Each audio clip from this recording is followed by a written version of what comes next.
I'm sorry I'm not able to be with you in person at this important meeting, but at least I'm able to appear to you through modern technology and to say something about the concept of soft power, as I've been asked to do. If one thinks about power, it's the ability to affect others to get the outcomes that you want. And you can affect others in three different ways. You can affect them by coercion, threats. Sometimes we call that sticks. You can affect them by payments or inducements, which we often refer to in slang as carrots. And you can also affect them by attraction, of getting others to want the things that you want. Needless to say, the more you can get through attraction, the less you have to spend on carrots and sticks. This concept of soft power, the third way that I just mentioned, is sometimes ignored. Indeed, one can make an argument that in the last administration, the American foreign policy didn't pay enough attention to soft power. It focused perhaps too much on the first two aspects of military and economic power that I lump together as hard power. I think we're seeing now in this current administration a greater emphasis on soft power. If you look at the inaugural statement that President Obama made, he said that our power comes not simply from our military might, but from our values. That's a good example of soft power. So also is the speech that he delivered recently in Cairo, in which he referred to the need for mutual respect as we develop policies toward the Muslim world. So in the sense, soft power is with us, though we sometimes forget it. But we forget it to our peril. It was interesting that when Secretary of State Clinton was having her hearings for confirmation in the role of Secretary of State, she said that the Obama administration would be focusing more on smart power. And smart power essentially is the term that I developed to refer to the combination of hard and soft power. Soft power isn't the answer to all problems, but neither is hard power. The ability to combine soft and hard power in different settings is what I call smart power. In fact, in a recent book, my most recent book, called The Powers to Lead, I say that the key skill for a leader in today's world is the ability to understand changing contexts and changing situations, to know how to adjust the mix of hard and soft power skills into smart strategies.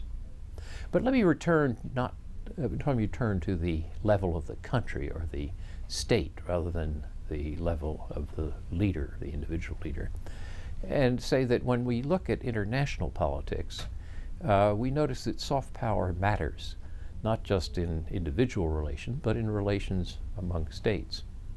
I came up with this term soft power 20 years ago when I was writing a book called Bound to Lead, which was about the question of whether the United States was in decline. At that time, it was widely believed that the United States was finished as a power, that it was going the way of Philip II Spain and Victoria's England.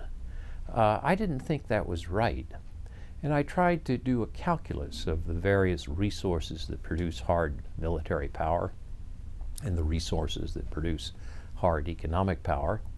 But when I'd finished with that, I said, you know, there's still something missing. We're still missing the fact that the United States is able to attract other countries, and it is doing things the right way. And that's when I decided to call this third form of power soft power. Now, soft power is not the possession of the United States alone. Anybody and any country can have soft power, but the resources that produce soft power for a country tend to be three major types. One is a country's culture, when the culture is attractive to others. The second is a country's values, when it actually lives up to those values and they attract others.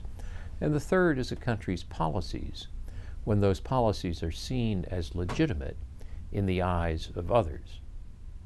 Now, culture is often referred to as high and low culture, elite culture or popular culture.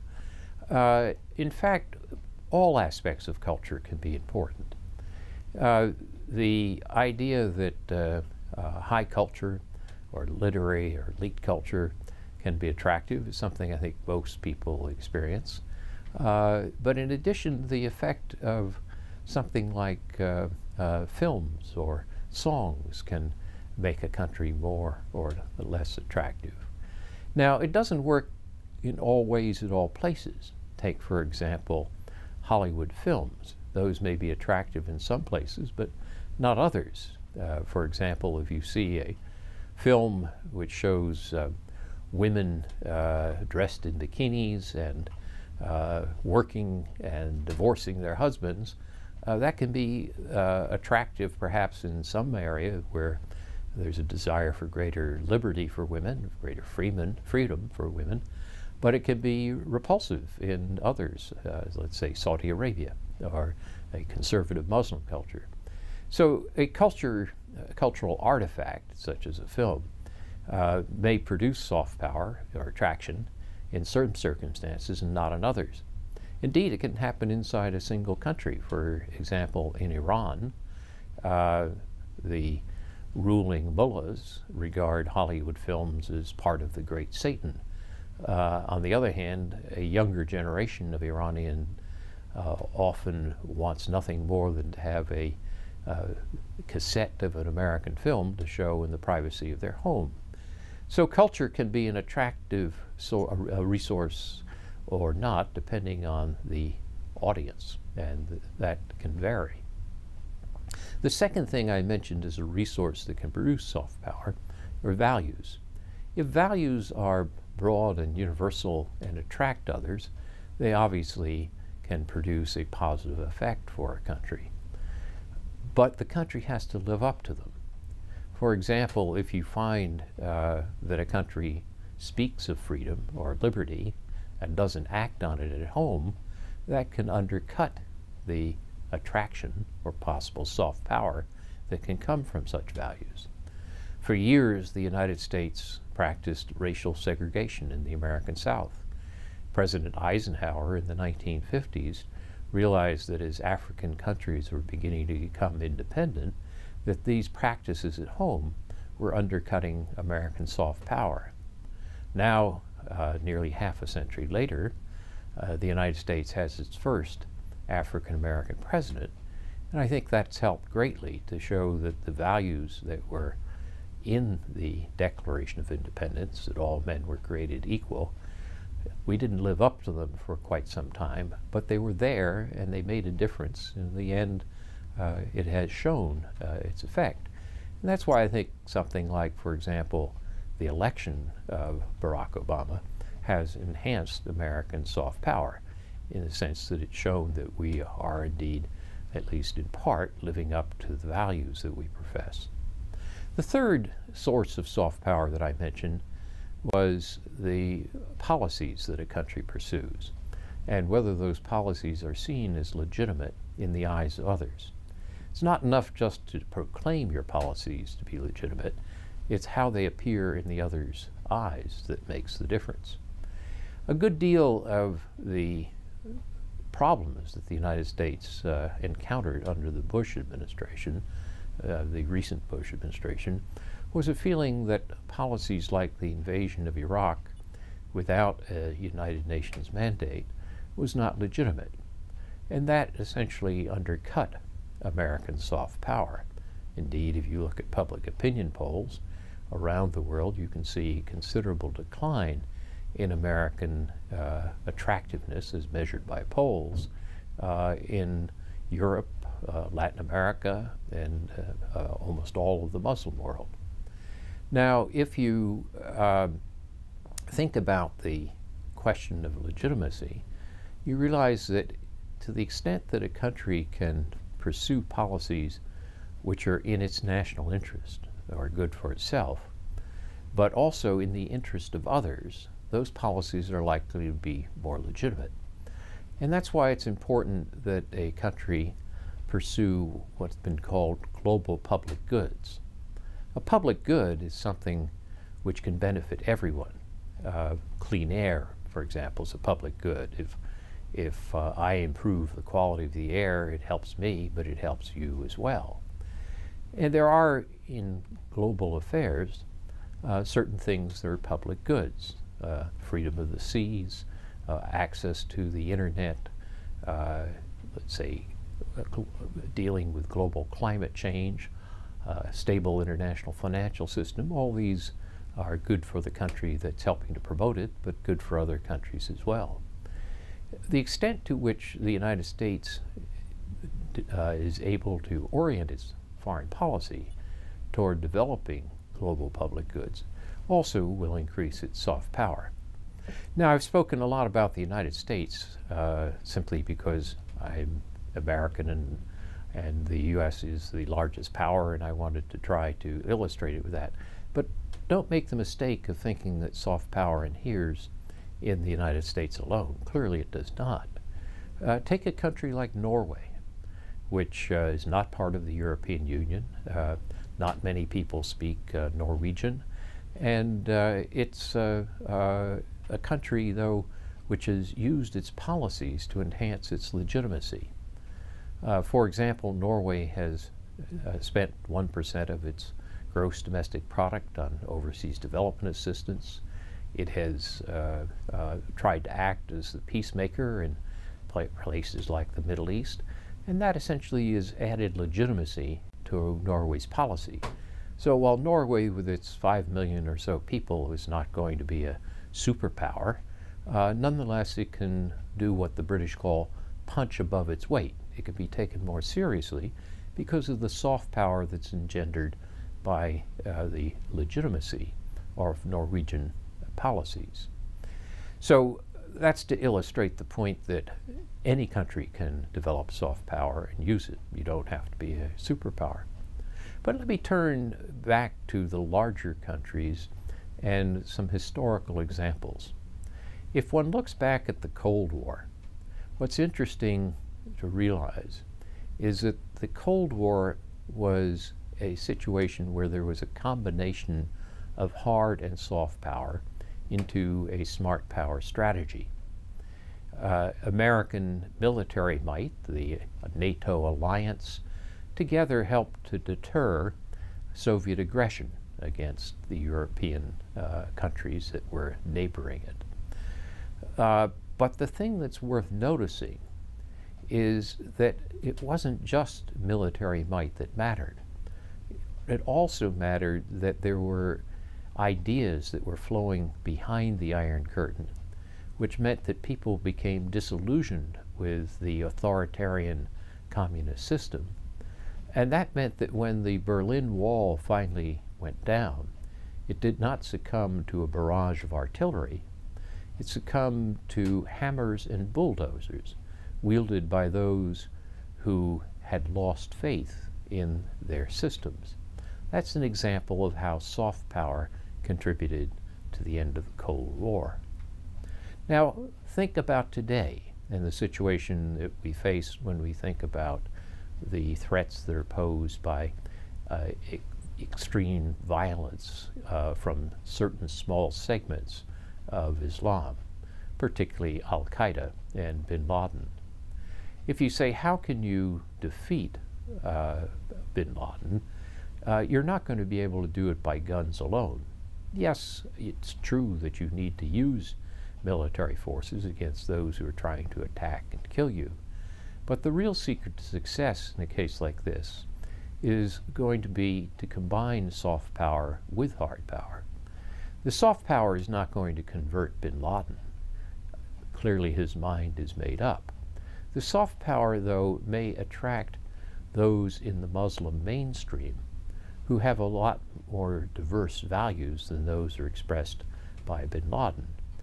In that sense, the ability to attract others to prevent them from being recruited to the radical cause is an illustration of how soft power can play an important role, along with hard power, in a smart strategy for dealing with the types of threats that we face today. Now, soft power can't solve all problems. For example, Kim Jong-il, the North Korean dictator, is alleged to like to watch American films, but that's not going to have any effect on his nuclear policy. If you want to follow that through, probably the only way in which you can have leverage on North Korea is if the Chinese were to use their hard power of economic sanctions. After all, they supply the food and fuel that keeps North Korea going.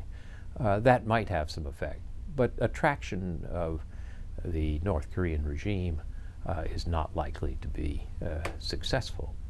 But just because you can't achieve everything with soft power doesn't mean that it's not important. For example, if you're thinking about some types of goals, which are goals affecting the general climate or environment, you need soft power. Take democracy and human rights. We have an interest in promoting democracy and human rights, but it's very hard to promote them with the barrel of a gun. The idea that you can enforce democracy by shooting is not plausible.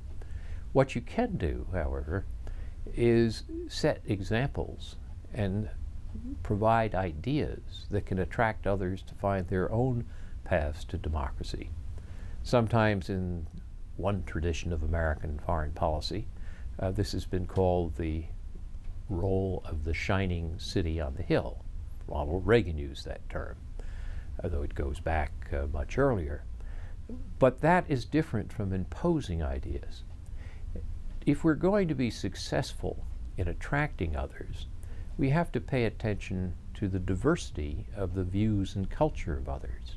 We have to learn to listen more. John Kennedy at one point said that we need to make the world not just safe for democracy, but safe for diversity. Different countries will find their own paths, their own interpretations of democracy. But the fact that they can do so, and that we're prepared to be helpful when asked, and that we can set models which others might find attractive, that's where the soft power component comes in. And I think the mistake of the policy of invading Iraq was the mistake of thinking that you can impose democracy with the barrel of a gun. Let me say a word or two about the problems of using soft power. It's important to realize that soft power is often not wielded solely by governments. Much of soft power is developed by civil society.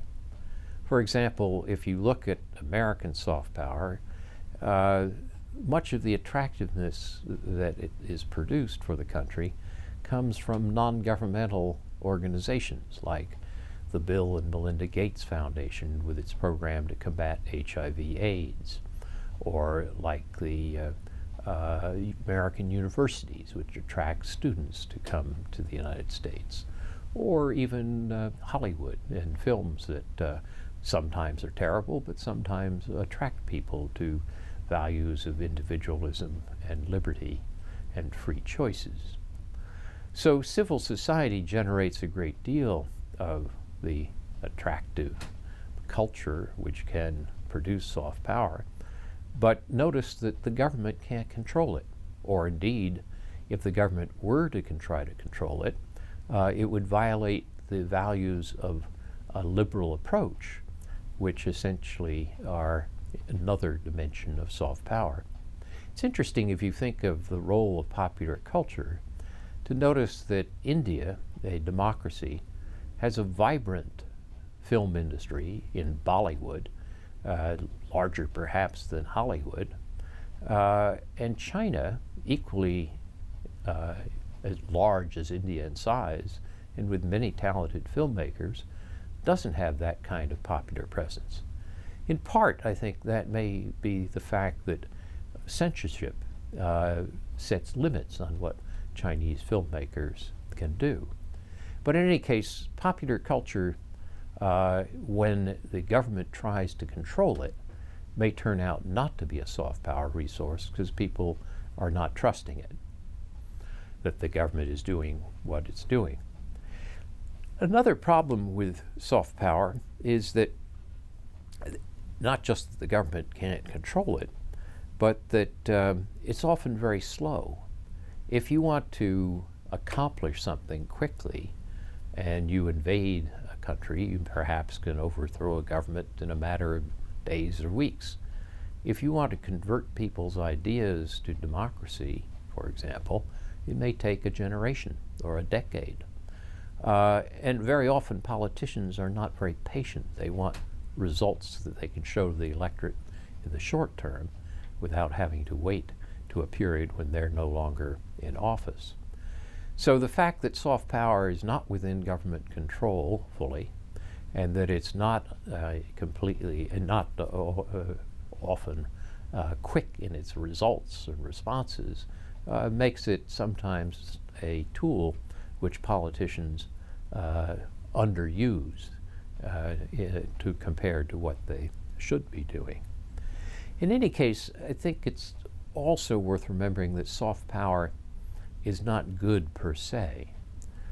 Soft power can be used for bad purposes. Whether an act of power is good or bad depends on the purpose for which it's used, not the type of power as such.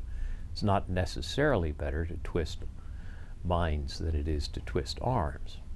To use a little example, if I want to steal your money, I can take out a gun and shoot you and steal your wallet. Or I can persuade you that I am a guru who's going to save the world and you should sign over your bank account to me, and then I abscond with the funds. In both cases, the results are bad. In both cases, it's theft. Though in the case of soft power, you have a few more degrees of freedom of choice than you do with the hard power. Now, it's also worth remembering that some people have soft power and use it for very bad purposes. Take bin Laden. We sometimes think of bin Laden as a man who is just using violence. In fact, bin Laden didn't threaten with violence those who flew into the World Trade Center and killed 3,000 civilians. He didn't pay them. What he did was attract them to his strange and extreme version of religion. That was bin Laden's soft power. And in that sense, it's worth remembering that soft power can be used for bad purposes as well as good. But with all that taken into account, with all those caveats, it's still worth noticing that in today's information age, soft power is going to become somewhat more important. The world is not merely going to be a world of whose army wins, but also whose story wins. And we're going to have to pay more attention to the stories that are told, their credibility, and also the values that they portray. Soft power depends more on the perception of those upon whom it is wielded than does hard power, which means that it has to involve more listening, more meeting people halfway. And in that sense, I think you could argue that the speech that Obama gave in Cairo was a great example of soft power. He talked about the need for mutual respect, the need for better listening, the need for understanding if we were going to reach agreement on common policies and common interests. So I think what we're seeing in American foreign policy is a move away from some of the extreme emphasis on hard power that was typical of the early years of the George W. Bush administration, in which you had people saying that the world was unipolar and the U.S. could do what it wanted, to a greater realization that in today's world it makes a huge difference whether you can get others to cooperate, to come along with you in producing global public goods, and that requires soft power. So while soft power is not necessarily better than hard power, it could be used for bad purposes, by and large it's going to become increasingly important in a global information age, and I think it can help us to mobilize the type of cooperation that we need if we're going to deal with some of the threats we face, like global climate change, a stable financial system, and so forth. So I hope these thoughts have been of some value to you as you have your discussions and deliberations at your very important meetings. And I'm just sorry again that I can't be with you in person, but I leave you with these thoughts to add to your conversations. Thank you very much for your attention.